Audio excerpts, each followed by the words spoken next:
Hi friends, ഇന്ന് നമ്മൾ ചെയ്തെടുക്കാനായിട്ട് പോകുന്ന ഒരു അടിപൊളി സാധനമാണേ.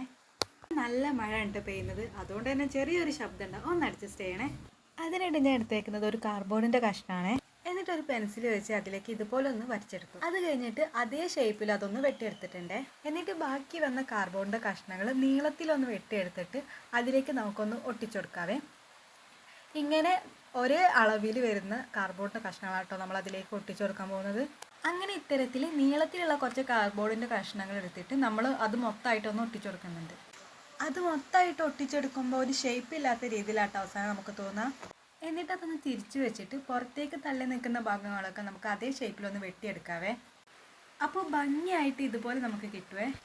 അത് കഴിഞ്ഞിട്ട് ഒരു കാപ്പി പെയിൻ്റ് എടുത്തിട്ട് കുറച്ച് വെള്ളമൊക്കെ ചേർത്തിട്ട് ഞാൻ അതിലേക്ക് നന്നായിട്ടൊന്ന് അടിച്ചെടുക്കുന്നുണ്ട്. കാപ്പി പെയിൻറ്റ് ഫുള്ളായിട്ട് അടിച്ചെടുത്തപ്പോൾ എന്തോ ഒരു കുറവുള്ളത് പോലെ തോന്നി. അതുകൊണ്ട് റെഡ് പെയിൻറ്റ് കൂടി കുറച്ച് ചേർത്തിട്ട് അടിച്ചെടുക്കാൻ വിചാരിച്ചു.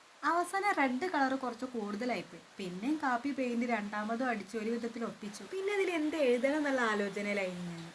ആദ്യം എന്തായാലും നമുക്ക് നമ്മുടെ പേര് തന്നെയല്ലേ മനസ്സിലേക്ക് വരാം. അപ്പം ഞാൻ വിചാരിച്ചിരുന്നു എൻ്റെ പേര് തന്നെ കിടക്കട്ടെ എന്ന്. അങ്ങനെ ഒരു നീല പെയിൻറ്റ് എടുത്തിട്ട് അതും അങ്ങോട്ട് എഴുതി. ആദ്യം പേര് മാത്രം മതി എന്നാട്ട് വിചാരിച്ചിട്ടുണ്ടായിരുന്നു. പക്ഷെ എന്തൊക്കെയോ ഒരു കുറവുള്ള പോലെ തോന്നി. പിന്നെ വീട്ടിലുണ്ടായിരുന്ന ഒരു വേസ്റ്റ് തുണിയിൽ നല്ല ഭംഗിയുള്ള കുറച്ച് പൂക്കൾ കണ്ടപ്പോൾ അതൊന്ന് വെട്ടിയെടുത്ത് അതിൻ്റെ മുകളിലേക്കൊന്ന് ഒട്ടിച്ചെടുത്തു. പിന്നെ ആ പേരിൻ്റെ അടിയിൽ എൻജോയ് ദ ലിറ്റിൽ തിങ്സ് എന്ന് പറഞ്ഞ ഒരു ചെറിയൊരു കോട്ടും കൂടി ഞാൻ എഴുതി കൊടുത്തിട്ടുണ്ടായിരുന്നു. എന്നിട്ടൊരു കയറെടുത്തിട്ട് ആ കാർഡ്ബോർഡിൽ ചെറിയ ഓട്ട ഇട്ടിട്ട് ഒന്ന് കെട്ടി കൊടുത്തു. അപ്പോൾ നമുക്ക് അടിപൊളി ഒരു നെയിമിംഗ് ബോർഡാട്ടോ കിട്ടിയിട്ടുള്ളത്.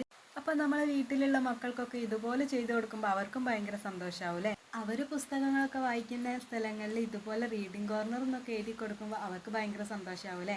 അപ്പോൾ വീഡിയോ നിങ്ങൾക്ക് ഇഷ്ടപ്പെട്ട ഒന്ന് ലൈക്ക് ചെയ്തേക്കണേ. കൂടെ നമ്മുടെ ചാനലും കൂടി ഒന്ന് സബ്സ്ക്രൈബ് ചെയ്ത് നമ്മളെ സപ്പോർട്ട് ചെയ്യണേ. അപ്പോൾ ബൈ.